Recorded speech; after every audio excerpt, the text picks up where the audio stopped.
A gente ouviu muito falar em ordem no caos e como é que a gente coloca ah, esse caos em ordem mesmo, né? E é interessante de pensar que o movimento de Cristo, de Deus na criação, é quando ele olha uma terra sem forma e vazia e ele passa, que era um caos, né? Não tinha forma, não tinha conteúdo, nada, e ele passa então a dar significado para a terra, organizando o caos.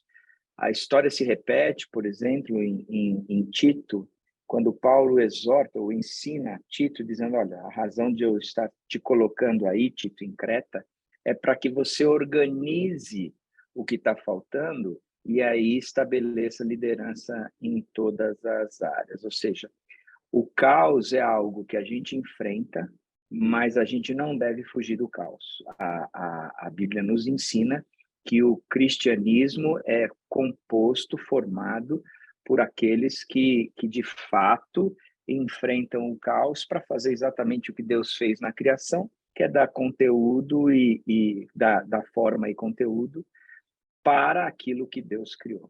As finanças, elas têm também um parecer bíblico. A nossa igreja é uma igreja que alguns dizem que é muito leve, que não pega no pé nas áreas financeiras, porque a gente não tem um momento de oferta durante as nossas celebrações, né? Mas nós não temos o momento de oferta, como eu disse no domingo passado, uma porque a gente acredita que não é um apelo que vai resolver o problema financeiro da igreja, mas sim sempre oração. Então a Bíblia diz: a seara é grande, os trabalhadores são poucos, rogai, pois, ao Senhor da seara que envie trabalhadores. Ou seja, a falta de recursos, ele é caracterizado pela uma falta de oração e não uma falta de apelo. Então, a gente entende que a igreja não precisa ter esse momento como um momento de apelação para que a conta seja paga. E Deus tem pago a conta, graças a Deus. Uma outra coisa que a gente trabalha na nossa igreja é que a gente não acredita que somente aquele que é dizimista está administrando as finanças de forma correta. A gente vai ver essa questão da expressão dízimo mais para frente, mas a nossa compreensão é que a gestão financeira, à luz das escrituras, ela envolve a oferta, mas ela não se resume à oferta. E o que a gente ensina é que a gente precisa aprender como é que se administra as nossas finanças para que a gente possa viver de acordo com a Bíblia, muito mais do que simplesmente achar que a gente vai dar o dízimo e oferta e tudo ok, esse é a solução do nosso problema. Se eu der os dízimos e as ofertas, eu serei rico, Deus vai me recompensar, o devorador não chega na minha carteira e uma série de outras coisas. Não, a Bíblia trabalha um composto, um conjunto. E é em cima desse conjunto que a gente vai conversar hoje. Primeiro movimento, né? Ganhe dinheiro eticamente. Provérbios 11:1 diz: o Senhor repudia balanças desonestas, mas os pesos exatos lhe dão prazer. Ou seja, a grande marca característica da Bíblia é que nos ensina que o ganhar o dinheiro, ela tem que ser de uma forma honesta, que a gente não consegue ganhar o dinheiro fazendo qualquer tipo de falcatrua ou dando um jeitinho, ou seja lá o que for. Não, a Bíblia ensina o seguinte: olha, o Senhor repudia balanças desonestas, mas os pesos exatos lhe dão prazer. Ou seja, todo o jeitinho que eu estou dando, não sendo de fato correto na maneira como eu ganho dinheiro, diz que o Senhor repudia isso. Ele não suporta isso. O repudiar ele manda para longe, ele não pode conviver com isso, não está perto dele. Então, quando eu estou dizendo isso, significa que a gente tem que olhar, por exemplo, questão de esquemas, né? Coisas como é que eu posso ganhar agora de forma ilícita? Eu vou entrar numa concorrência e eu vou ligar e eu vou fazer um acordo para aquele que está administrando essa concorrência. Eu não vou declarar tudo o que eu ganho, eu vou declarar parte do que eu ganho. eu não vou declarar o valor de venda da minha casa, eu vou declarar menos do que o valor de venda, ou seja, a maneira como a gente está ganhando sempre, tem que ser sempre correta, fora de esquemas, fora de corrupção, fora de qualquer movimento que a gente entenda que o Senhor repudia essas balanças desonestas, ou seja, eu vou ganhar e o que eu ganho de fato tá aí, é isso, e sobre o que eu ganho eu tenho pago os impostos, eu vou ganhar e não vou deixar de declarar, eu vou ganhar sem acordos, sem esquemas, sem corrupção, eu vou ganhar de forma ética, honesta, sem dúvida alguma, certo? Então, ganhar dinheiro, de acordo com a Bíblia, é ganhar dinheiro ético. Então, é interessante você trazer essa afirmação. O Senhor repudia balanças desonestas, mas os pesos exatos lhe dão prazer. Olha que coisa. O peso exato dá prazer para o Senhor. A balança desonesta, o Senhor repudia. Se a gente quer gerir e afastar o devorador, ou ter uma gestão financeira que agrade ao Senhor, como a gente ganha dinheiro, conta. E é o primeiro passo. Como a gente está ganhando, conta. Segunda característica que o texto nos ensina tem a ver com o gastar dinheiro planejadamente. Provérbios 24, 27 diz o seguinte: termine primeiro o seu trabalho a céu aberto. Deixe pronta a sua lavoura, depois constitua família. Essa é uma fala que eu sempre converso com os casais que estão pensando em casamento já, né? Quer dizer, escuta, o casamento, ele exige ter condições financeiras.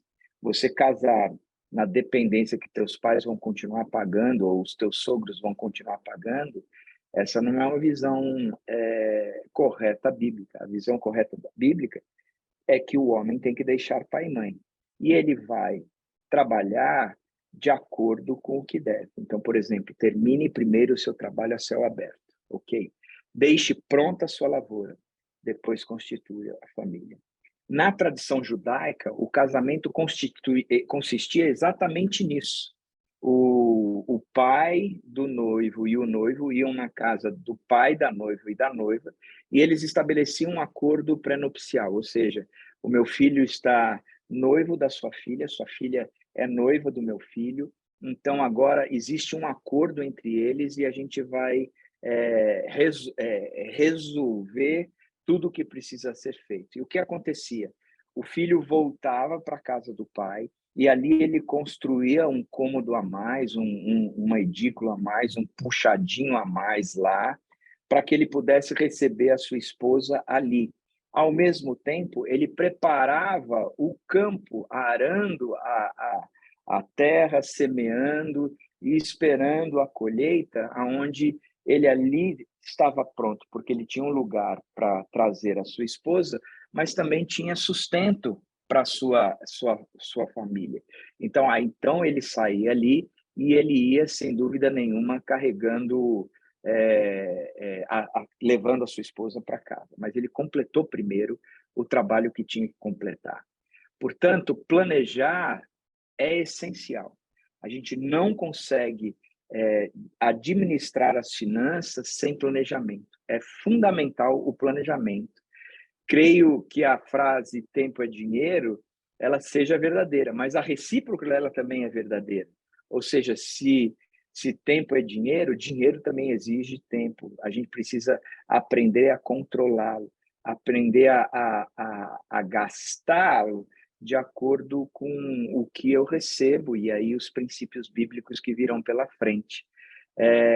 Tempo é dinheiro, eu gosto dessa frase, porque ele fala de dois recursos que Deus nos deu, tanto o tempo como o dinheiro. São dois recursos dados por Deus para nós.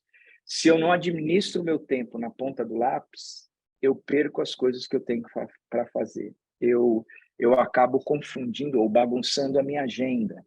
Se eu não administro o dinheiro na ponta do lápis, eu também acabo bagunçando tudo isso. Por isso, Para gastar planejadamente, aqui vão alguns conselhos que eu dou de acordo com a experiência que eu tenho vivido lá em casa. Primeiro de tudo, é que tem que ser um projeto de família, ou da família, né?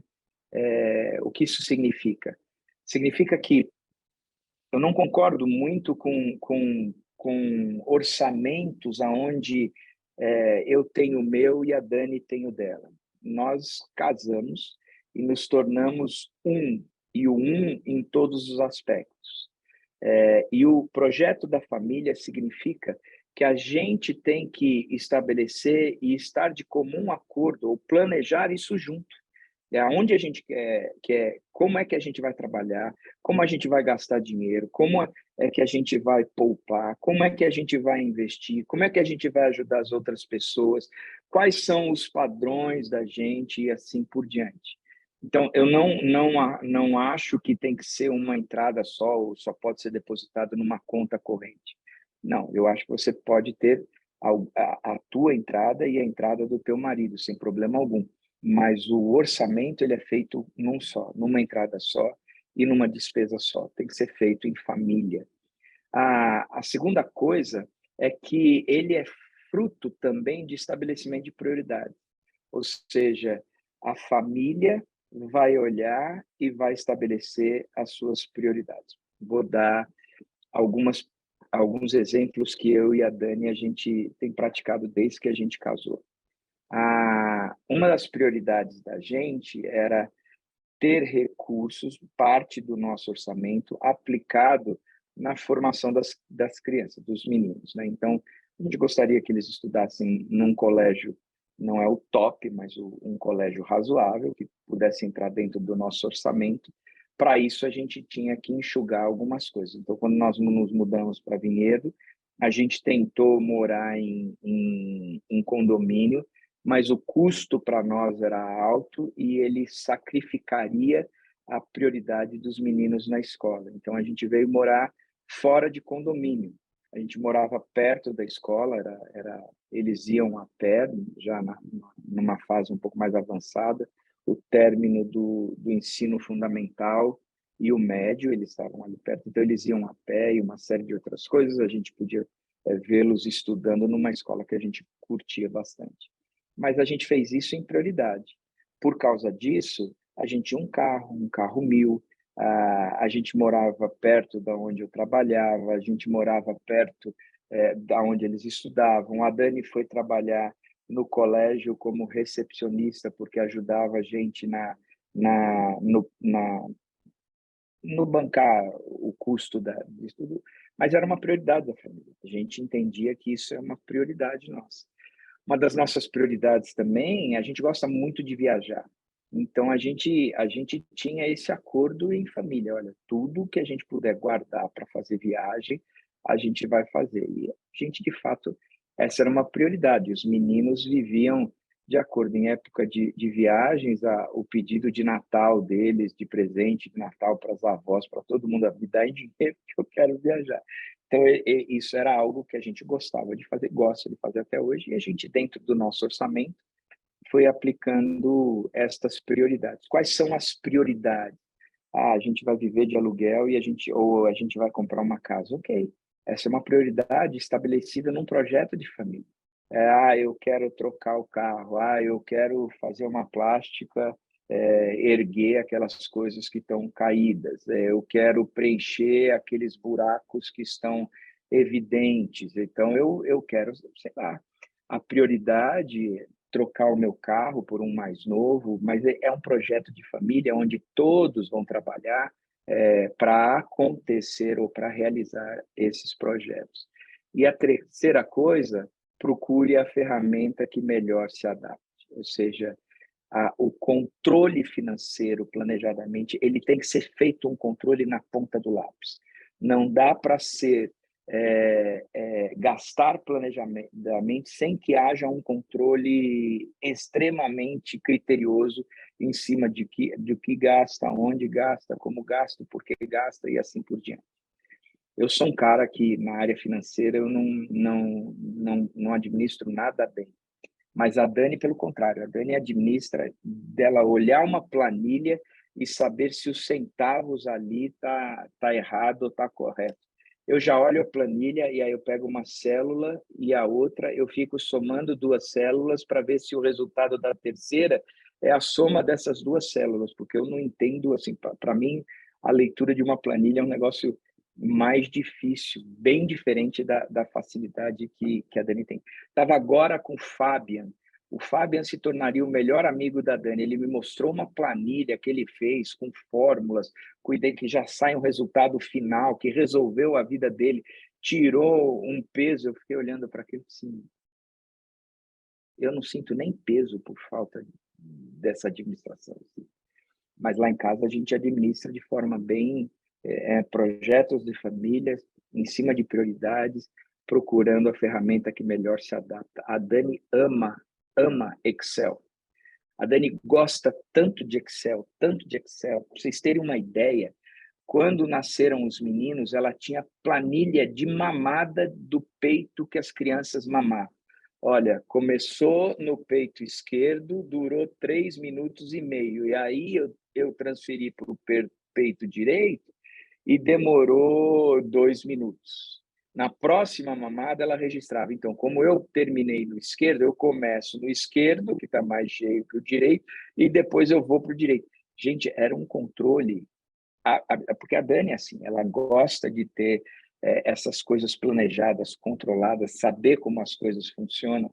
Então, a verdade é que a minha vida é um inferno por causa dessas coisas. Eu não sou nada disso e eu sofro mesmo nas mãos dela. Mas ela está certa. Quer dizer, eu já tenho um controle mais assim, sério dos meus compromissos dentro da igreja, o que eu tenho que fazer, meus horários, meus atendimentos, eu procuro controlar muito mais forte. Mas em relação ao dinheiro, o dinheiro ele tem que ser ganho de forma ética, honesta, e ele deve ser, sem dúvida alguma, gastado de forma planejada. A terceira coisa, e eu não sei se vocês perceberam que eu tenho falado com palavras que começam no G, né? Ganhe dinheiro eticamente. Depois o outro era gaste de forma planejadamente. E agora é guarde dinheiro. Olha o que Provérbios 13:11 diz. O dinheiro ganho com desonestidade diminuirá, mas quem o ajunta aos poucos terá cada vez mais. Olha que coisa interessante. Isso são palavras da Bíblia, né? Quer dizer, o dinheiro ganho com desonestidade diminuirá. Então, presta atenção. O sonho de ficar ganhando, não de forma ética, mas de forma desonesta, não de forma correta, mas de forma que se mascare o que é certo, né? Diz a Bíblia que vai diminuir.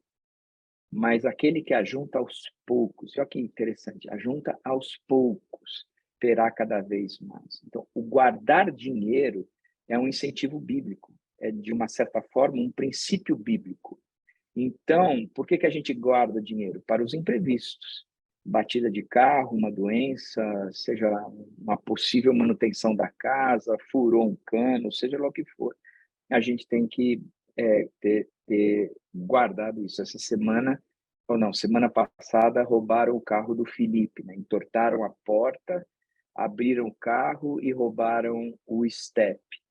Aí eu, cheio de dó, né? Falando, cara, grana, tadinho, vai gastar uma grana no conserto do carro agora, não sei o quê, blá, blá, blá. Eu, Felipe, como você quer pagar? Você tem dinheiro? Você quer que eu pague no cartão e você pague? Eu falei, não, pai, eu vou pagar à vista mesmo, eu discuti um desconto ali, porque eu tenho guardado para essas coisas. Que bom, aprendeu a lição. Então, ele tem guardado para imprevistos, né? Guardar também para o futuro. 3 de cada 4 jovens brasileiros não poupam para o futuro. Eles esperam que os seus filhos o sustentem. 3 de cada 4. Olha que coisa interessante, né? A cultura no Brasil está mudando um pouco de previdência, de aprender a aplicar dinheiro, de formar um pé de meia, graças a Deus por isso. É diferente nos Estados Unidos. Lá eles já são, desde pequenos, incentivados a trabalhar essa história. A questão de planejamento, de gestão de finanças, ele está se tornando algo tão importante no Brasil que tem se incentivado, e em alguns momentos já existe a proposta de que se torne matéria nas escolas, que as crianças já aprendam a administrar as finanças e entender quais são os valores dentro de uma gestão financeira, para que isso vá sendo inculcado neles desde pequeno. Eu gosto, porque eu acho que o ganhar honestamente, o gastar planejamento, o guardar dinheiro, se você for procurar em qualquer livro de gestão financeira, você vai ver que esses três são princípios. Você vai aprender de que, cara, não tem segredo, não tem segredo. É ganhar honestamente, é planejar os gastos e guardar o dinheiro. Você precisa trabalhar nisso. Então, quando a gente entende que o nosso custo, o nosso padrão de vida, ele não é formatado em cima do quanto eu ganho. Eu ganho isso, então eu vou gastar tudo isso. Não. Se der, eu guardo algum dinheiro. O que a Bíblia está nos dizendo é que o que a gente ganha, a gente vai planejar e a gente vai guardar. E aí a gente começa a trabalhar ou desenvolver o que é o nosso padrão de vida, o que é o nosso custo de vida, o quanto nós podemos gastar por mês, porque eu também tenho guardado dinheiro e faz parte. Os próximos dois pontos você não vai ver necessariamente em estudos, em livros ou palestras sobre gestão financeira. Eu não quero aqui trabalhar com vocês sobre como é que você vai fazer tudo isso. Eu estou dando os princípios bíblicos de gestão financeira. O como você vai fazer, a Memé é casada com um cara que é especialista. Você manda um WhatsApp para a Memé e fala assim, ó, Memé, eu quero uma consultoria do seu marido. A Memé, ela é especializada em gastar. Se você precisa gastar, você pode marcar uma consultoria com a Memé. Memé, Rayane, vão ensinar assim de forma suprema. Agora, tanto o Igor como o Gui, eles são muito bons nessa área. Então, eles podem ajudar com conselhos e tudo mais. Agora, presta atenção. Guarde dinheiro, gaste planejadamente e ganhe de forma honesta, ética. Esses três princípios você vai encontrar em qualquer livro, qualquer curso de gestão financeira, e são três princípios bíblicos, como a gente viu em Provérbios. Eu vou começar a entrar agora em alguns princípios bíblicos que eles vão contra o pensamento da gestão financeira secular, ou da gestão financeira daí de fora. Mas, em contrapartida, ele tem fundamentação bíblica também. O quarto é, garanta o seu irmão. Olha o que Provérbios diz, capítulo 11, 24 e 25. Há quem dê generosamente e vê aumentar suas riquezas. Outros retêm o que deveriam dar e caem na pobreza. O generoso prosperará. Quem dá alívio aos outros, alívio receberá. Ele parece que vai ele se torna a contramão daqueles que estão aprendendo ou desejando fazer uma gestão financeira séria, correta, né? Então, na nossa cabeça, a gente passa o seguinte: quanto eu ganho, menos quanto eu guardo, então eu tenho que guardar, vai ser o que eu tenho para viver.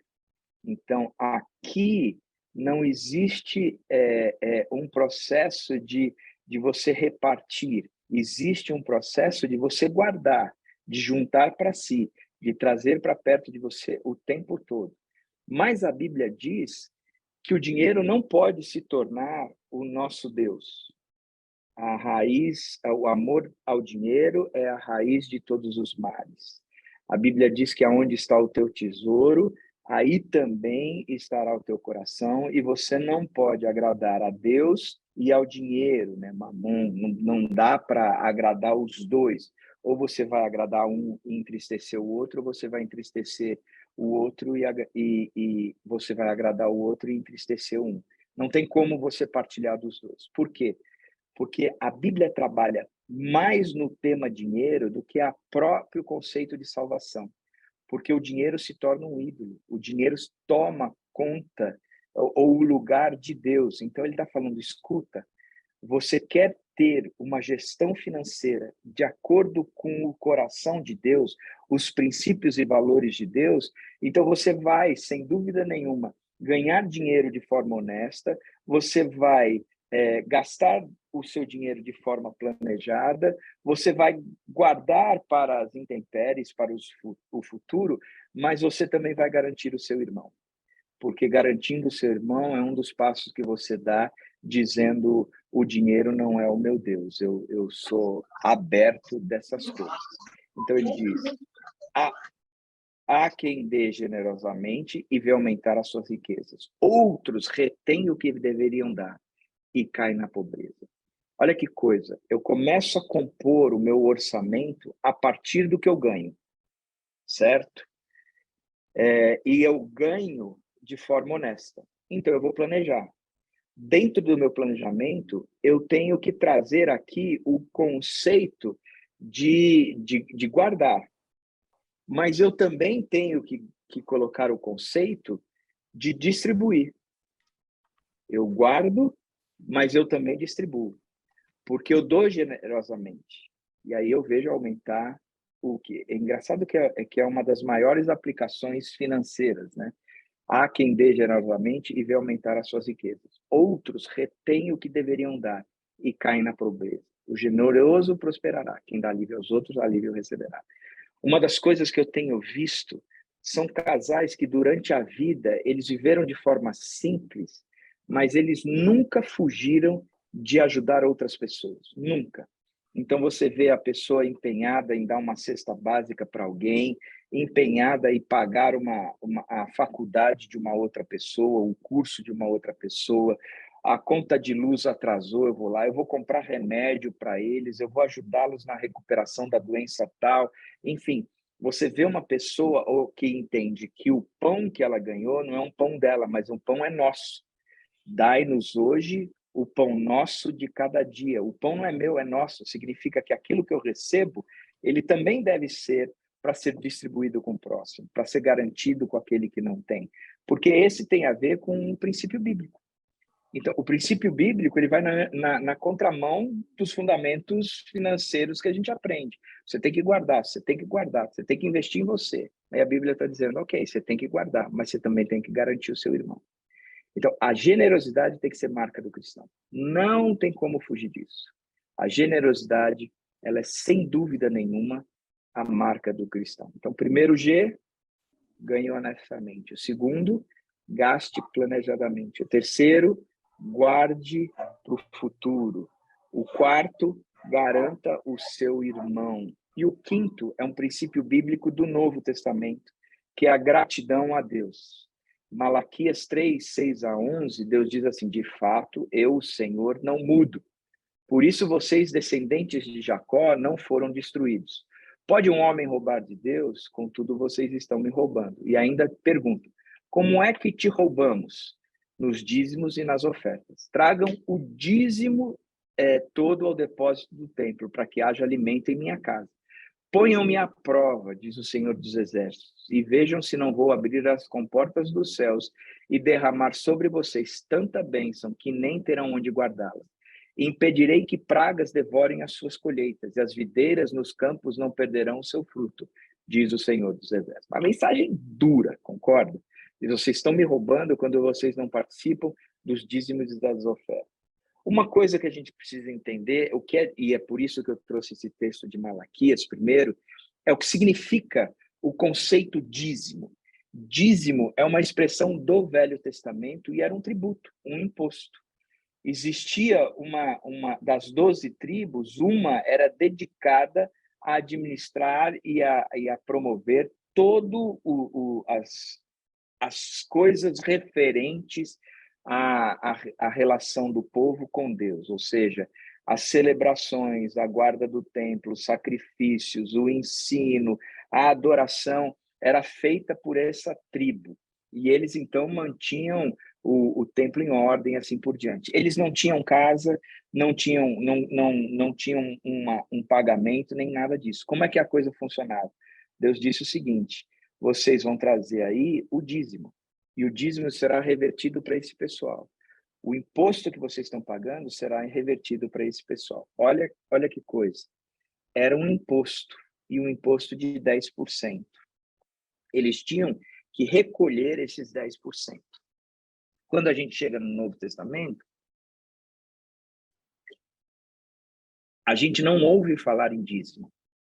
A gente só ouve falar em oferta. Porque o dízimo deixou de ser contribuição. Por quê? Porque ele passou a ser gratidão. Então, o que ele está trabalhando é como eu posso ofertar? Como é que eu demonstro essa gratidão? O texto de 1 Coríntios 16, 2 diz, no primeiro dia da semana, cada um de vocês separe uma quantia de acordo com a sua renda. Depois ele fala, cada um dê conforme determinou em seu coração, não com pesar ou por obrigação, pois Deus ama quem dá com alegria. O primeiro movimento que o texto nos mostra é uma regularidade. No primeiro dia da semana, cada um de vocês venham aqui e deem. Então, a questão da oferta, da gratidão a Deus, ela tem a ver com uma regularidade. Eu estou sempre fazendo isso, eu cumpro com essas ofertas, com essa regularidade. A segunda coisa é a proporcionalidade. Cada um de vocês separe uma quantia de acordo com a sua renda. Ele tirou daqui os 10%. Vocês estão entendendo? Quer dizer, não se trabalha mais num percentual. Se trabalha agora numa proporcionalidade enquanto ganha. Eu sempre uso a expressão de que aquele que ganha R$ 600 por mês, dá R$ 60, é um sacrifício bastante forte. O cara que ganha R$ 60 mil por mês, dá 6 mil, não é todo esse sacrifício. Então, você percebe a proporcionalidade, de acordo com a sua renda. Ele venceu a questão do dízimo, que era um tributo, um imposto. Você não escuta, não vê a palavra dízimo no Novo Testamento.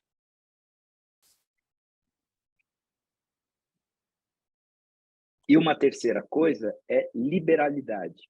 Cada um dê conforme determinou em seu coração, não com pesar ou por obrigação, pois Deus ama quem dá com alegria. Mais uma vez, ele não está falando de um valor, do tributo de 10%. Ele está falando daquilo que está no seu coração. Cada um dê conforme determinou no seu coração. Eu tô fazendo isso, Deus, e o texto diz, olha, é um peso dar o dízimo, ou eu estou fazendo porque é obrigação dar o dízimo, porque se eu não fizer isso, o texto de Malaquias vai valer sobre mim, aonde o devorador vem sobre as minhas contas bancárias, mas se eu fizer isso, se eu der, mesmo que seja por obrigação, eu vou ter aqui a prova de que Deus vai abrir as comportas dos céus e vai derramar bênçãos sobre bênçãos de prosperidade na minha vida. A Bíblia não está falando isso. A Bíblia está dizendo o seguinte, você não precisa estabelecer um percentual. Você vai definir de acordo com o que o seu coração está dizendo para dar. Isso não é um peso e nem uma obrigação, mas você está fazendo isso por alegria.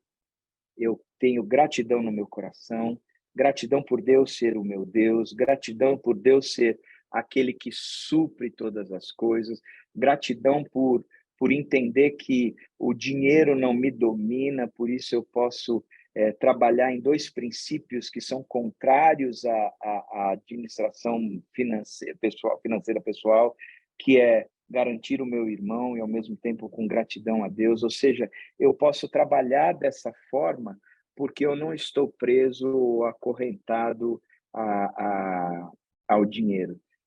O pastor Rick Warren, que ele trabalha dizendo, uma das coisas que a gente tem aprendido é que quando a gente oferta a Deus, uma das coisas que nós estamos dizendo é o dinheiro não é o meu Deus, mas sim Deus é meu Deus. Eu sou grato a Deus por tudo aquilo que tenho. Para resumir, Mateus 6:24 diz: ninguém pode servir a dois senhores, pois odiará um e amará o outro, ou se dedicará a um e desprezará o outro. Vocês não podem servir a Deus e ao dinheiro. Não dá. O dinheiro tem que ser algo do qual nós somos desprendidos. O que é necessário na nossa vida não é dinheiro.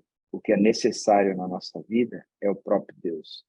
Ilustro sempre, sempre com uma senhora que veio conversar comigo e ela falando uma série de coisas que eram problemas na vida dela e eu perguntei, se você pudesse colocar um dedo no problema, que se esse dedo resolvesse, se esse dedo resolvesse, não, se esse problema que você indicou resolvesse, você nunca mais, ou toda a sua vida seria resolvida, né? Ela ajoelhou no chão da minha sala e começou a gritar, dinheiro, mas gritando tão alto que Thiago Matos trabalhava com a gente, ele veio para minha sala para ver se estava tudo bem. Ela, dinheiro, dinheiro, se eu tiver dinheiro, toda a minha vida resolve. É triste porque é de se pensar que o dinheiro era um Deus na vida dela, era um ídolo na vida dela, que ela precisava, o dinheiro era essencial, era necessário, dominava a mente, dominava as emoções, dominava o coração dela, que sem o dinheiro ela não conseguia ser feliz. Provavelmente por uma gestão errada financeira, ela chegou onde ela chegou. Por crises, ela chegou onde ela chegou. Então, quando a gente olha para o que a Bíblia ensina, a Bíblia não ensina que nós temos que ser dizimistas. Porque uma das terceiras coisas que a gente também não trabalha nesse apelo financeiro é também para nos diferenciar dessas igrejas que têm ido para as televisões, para os púlpitos e ficam, calma, você tem que dar dinheiro, você tem que dar dinheiro, você tem que dar dinheiro. Se você fizer um pacto com Deus, der agora R$ 900, daqui a 3 meses você vai receber R$ 3.000. Não existe esse princípio na Bíblia. Não, isso não é bíblico. Eu não posso prometer nada para vocês dessa forma. Mas o que é bíblico que eu posso ensinar são os princípios da administração financeira, que é onde a nossa igreja trabalha muito forte nisso. O primeiro é ganhe dinheiro eticamente. O segundo é gaste dinheiro planejadamente. O terceiro é guarde dinheiro. O quarto é garanta o seu irmão. E o quinto é gratidão a Deus. São os 5 Gs da felicidade ou da administração financeira à luz da Bíblia. E fazer tudo isso não só nos faz viver de acordo com aquilo que a gente tem recebido, estando pronto para qualquer tipo de intempérie, administrando tudo de forma bem planejada, mas também desprendido do dinheiro como um Deus ou um ídolo, onde eu sou generoso para com meu irmão e eu sou grato a Deus por tudo aquilo que ele tem me dado e ele tem feito. Entenderam? Esses são princípios da gestão financeira. Para cada um, você pode estudar e desmembrar tudo isso, olhando, inclusive, para o que a Bíblia trabalha em cada um deles. Feito?